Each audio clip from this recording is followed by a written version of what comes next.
এইটা হচ্ছে রাঁধুনি আমাদের আজকের।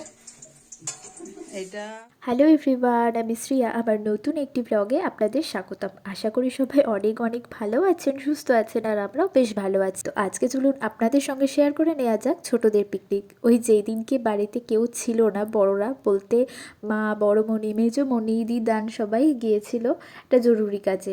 আর এইখানে তো মিমি ছিল। মিমি ব্লগটা প্রথমে শুরু করলো, আর এইখানে মিমিকে আমরা বলেছিলাম আজকে সমস্ত রান্না রাতের আমরাই করব, তুমি শুধু ভিডিও করে দাও।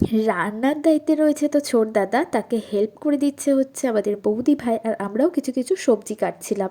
এইখানে দিদি ভাইয়ের আমি একটা রেস করছিলাম যে কে বেশি বিমস ছাড়াতে পারে। এইসব করতে করতে রাত্রিবেলায় সবাই এসে গেছে, আর সবাইকে খিচুড়ি, ডিম ভাজা সার্ভ করা হলো। আর সন্ধেবেলায় জানেন তো পকোড়াও করা হয়েছিল। সব আজকের এই ভ্লগটা কেমন লাগলো জানিও। দেখা হবে অন্য কোনো ভিডিওতে। ততক্ষণ ভালো থেকো, সুস্থ থেকো, টাটা।